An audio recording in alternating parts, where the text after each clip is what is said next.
Godzilla. To some, it's an old movie about a guy in a rubber suit stomping around a cardboard city. To others, it's a new movie about Walter White fighting CGI monsters.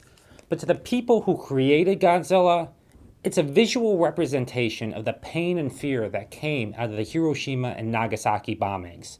You see, the stories a culture creates are a window into that culture's history. They hold more than just some monster stomping around a city. They hold history. This episode, I head back to Geppi's to take a look at just that. Let's go.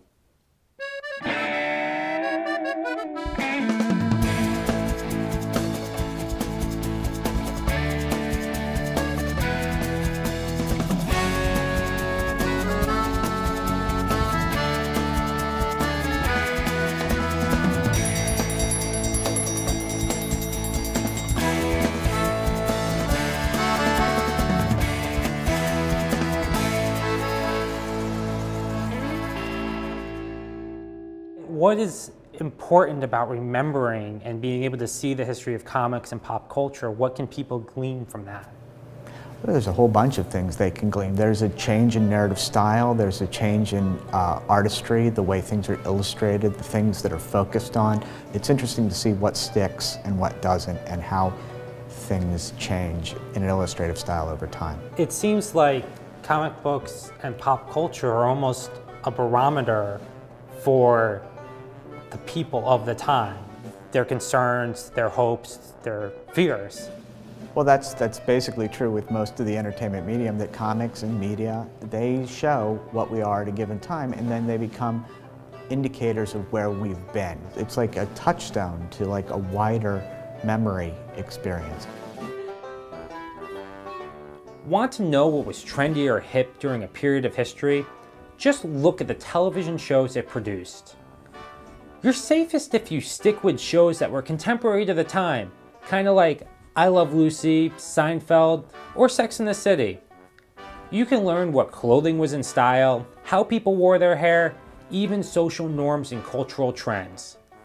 So next time you're caught watching old episodes of Buffy the Vampire Slayer instead of doing your homework, just say you're doing research on how bad people dressed in the 90s. This case is dedicated to science fiction materials from 46 to 60.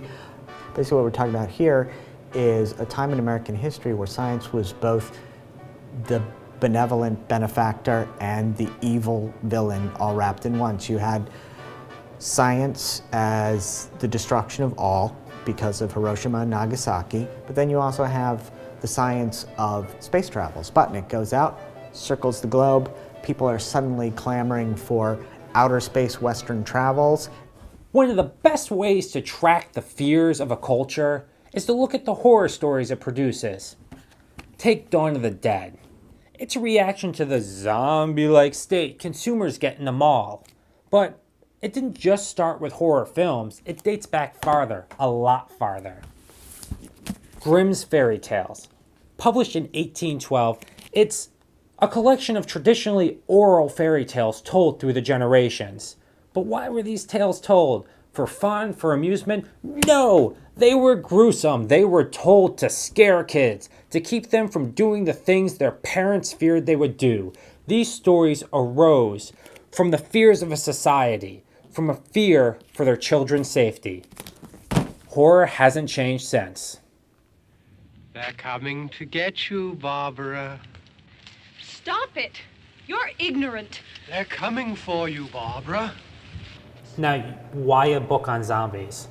I kind of think of zombies as the horror westerns, where it's basically a bare-bone plot. You have a very simple thing, and I think zombie movies, particularly Romero's, are good in that fashion. And the other ones, like maybe a Fulci zombie movie, is more of like response to natural disasters. It's mostly, I really have an interest in mob mentality, and zombies are the ultimate representation of that.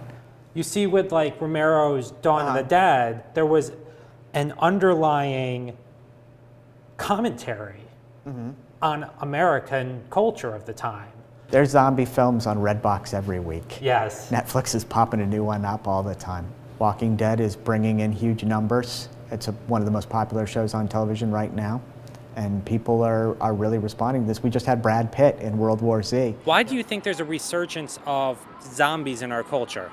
There's a lot of biological warfare being talked about, especially since like anthrax in early 2000s, and then Ebola and stuff like that, weaponizing diseases. And I think with, sadly, a lot of instability in today's culture with wars, famine, stock market crashes, you name it, it's kind of how does humanity survive and go through the worst of times?